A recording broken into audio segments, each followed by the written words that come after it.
Everything is changing to digital. Everything is online. People aren't just waiting for the 6 o'clock news anymore. People want their news right now. They want to be able to go onto their smartphone, onto the internet, and see the news that they want to see. Vancouver is growing at, a really rapid rate, the Lower Mainland even, and with the tools that we're given here, we're able to cover all of that. Welcome to BCIT Magazine. I'm Radhika Sikakane. In the program, they really leave it up to you. I mean, the help is there when you need it, figuring out how to use the programs like Premiere, Audition, and figuring out how to use the cameras.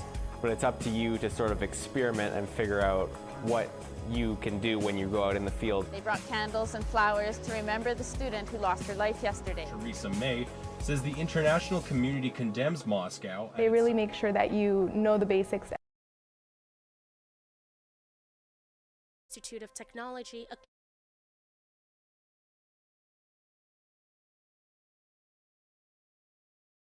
of Musqueam, Squamish, and Tsleil-Waututh.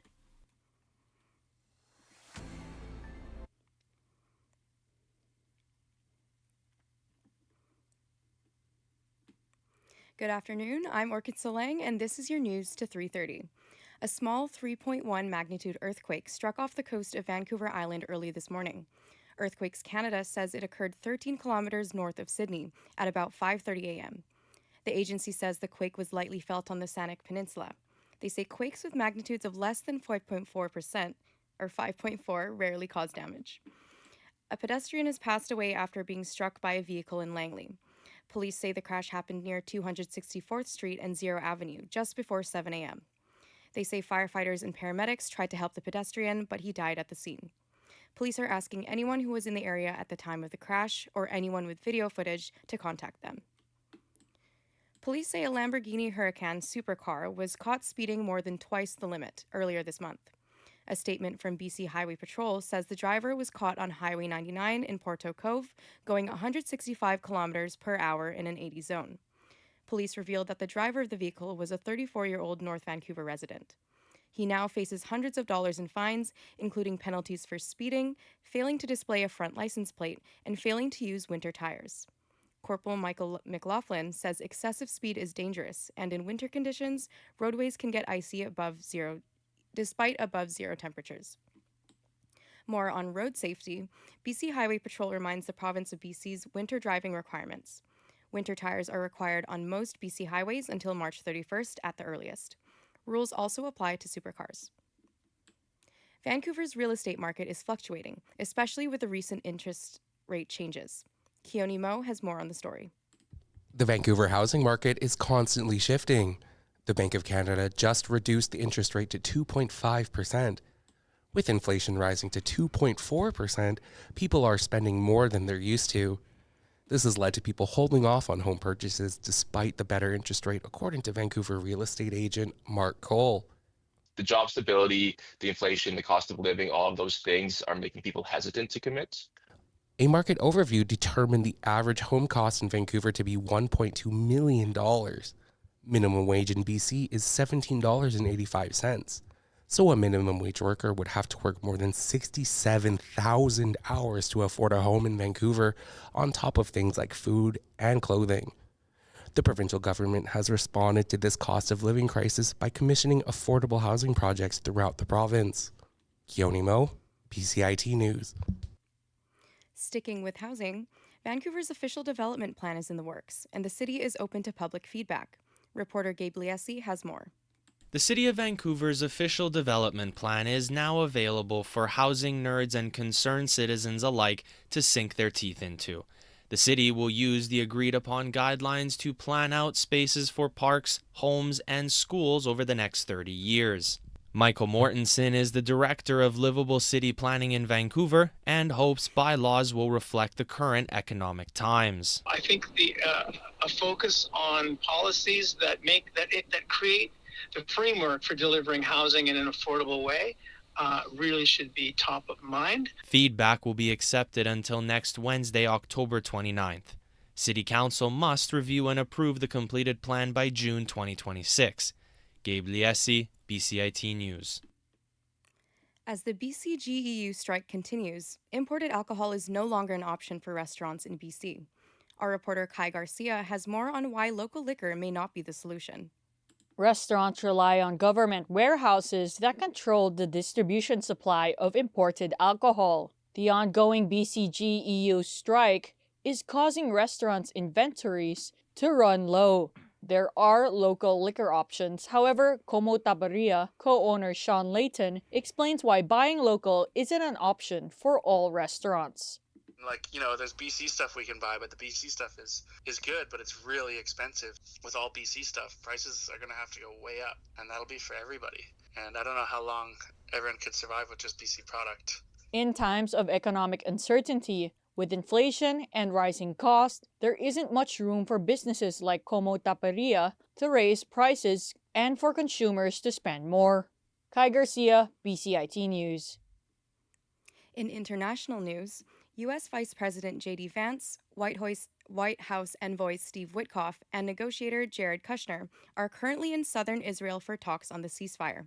American officials insist the process to achieve a longer-term peace is still in place and are cautiously optimistic the ceasefire will hold. Reporter Tom Sufi-Burridge is in Tel Aviv with more. What we heard from the Vice President is this kind of ultimatum to Hamas, disarm. What we didn't hear is much of what the incentive is for Hamas. Why would Hamas actually disarm? He was asked about that later on in that sort of question and answer with reporters. And again, he just put the warning out there. Look, unless Hamas disarms, very bad things are going to happen, he said. Vance is expected to stay in the region until Thursday and meet with Israeli Prime Minister Benjamin Netanyahu and other officials. A portion of the White House has been demolished to make way for a 90,000 square foot ballroom as part of U.S. President Donald Trump's latest project. Critics say it is an unnecessary addition during the U.S. government shutdown. Reporter Karen Travers has more. It's going to cost $250 million. The White House says it's not taxpayer money that will be used to fund this. It's all coming from private donors. The president himself has said he will be contributing to that effort, though he hasn't said how much he's kicking in and how much will be coming from the private donors. The White House says the East Wing houses several offices, including those of the U.S. First Lady. It was built in 1902 and has been renovated over the years, with a second story added in 1942. OpenAI launches a new browser, putting them in direct competition with Google Chrome. OpenAI's web browser, named ChatGPT Atlas, faces a tough challenge against Google Chrome, which has about 3 billion users. The browser launched earlier today on Apple laptops. It is aiming to make ChatGPT a gateway to online searches, a move that could increase OpenAI's internet traffic and advertising revenue. CEO Sam Altman describes it as a chance to rethink browser use. Atlas will eventually be available on Windows, iOS, and Android. In entertainment, another big buyout could be upon the entertainment industry. Reporter Sherry Preston has more on the potential sale and possible buyers. Only a few months ago, Warner Brothers Discovery announced plans to split off into two entities, with companies like HBO, HBO Max, Warner Brothers, and DC becoming a part of the streaming network, and companies like CNN, TNT, Discovery, and Bleacher Report making up a cable counterpart. Now the entertainment giant says it may be open to selling the whole shebang. Possible buyers include Netflix, Comcast, and Skydance-owned Paramount, but there's no timeline for a possible sale or even if it will happen at all. Sherry Preston, ABC News, New York.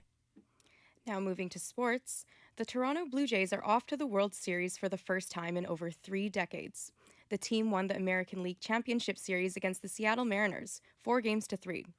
The Jays got a 3-run home run from George Springer in the 7th inning, beating Seattle 4-3 in the deciding Game 7. Just before the celebrations began in the dressing room, manager John Schneider addressed the team. American League East champions, American League Division champions, American League champions. Wait! First time in 32 years the World Series comes back to this city and this country. So proud of every one of you. Enjoy every single moment of this tonight because you guys earned the out of it. Let's go! The Blue Jays now go on to face the defending champion Los Angeles Dodgers in the World Series starting Friday night. They will have a home field advantage as they finish the regular season with 94 wins. More on the Blue Jays. Toronto Blue Jays tickets sell out shortly after going on sale. Ticket sales for the World Series began this morning at 10 a.m. By 10:30, those in the digital queue to purchase a ticket to any of the 4 games were met with a message. Primary tickets for this event have sold out. This comes after the team's Game 7 win against the Mariners, bringing them to the World Series for the first time since 1993. Toronto FC has finished out of the MLS playoffs for their fifth straight year, but captain Jonathan Osorio is optimistic about the future. I think the group right now that's here and finished off the season can say that there's proof to be optimistic for next year. I think there's a good foundation and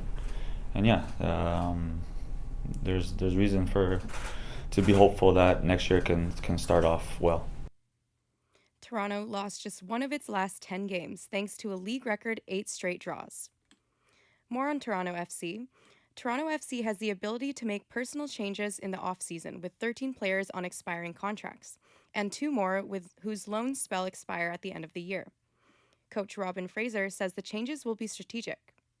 For us, it's really an opportunity to strengthen the roster while maintaining the culture that we've established this year. So clearly it's not that we're going to change the entire team over. We certainly want some continuity from what's been, what we've done and what we've accomplished this year.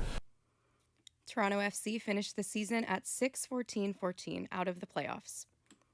Moving now to the NBA season begins Tuesday night with a doubleheader featuring hopeful title contenders.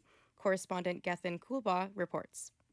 Defending champion Oklahoma City will raise its first title banner in the NBA season opener against Houston after defeating Indiana in 7 games in the NBA Finals in June. Thunder star and reigning Finals MVP Shai Gilgeous-Alexander. It should be very fun. The challenge is going to be reeling all the emotions and the joy and the excitement, reeling it all in. The Rockets added former OKC star and 15-time All-Star Kevin Durant in the offseason. Excited for a new season, anxious to get started. In the late game, all-time three-point leader Stephen Curry and the Warriors visit the Lakers. You look forward to doing what we do as players and going out there and hooping. That's what it always boils down to. LA will be without NBA all-time leading scorer LeBron James, sidelined with sciatica for the start of his record 23rd NBA season. I'm excited about the opportunity to be able to play the game that I love for another season. I'm Gethin Kulba.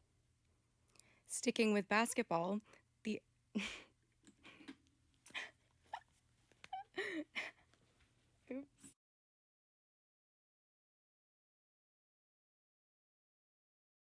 I would recommend this program for anyone that isn't sure what kind of job they want in media, because you learn everything from public relations to communications to video editing, radio, TV. So you do get a lot of experience in all the different fields in media.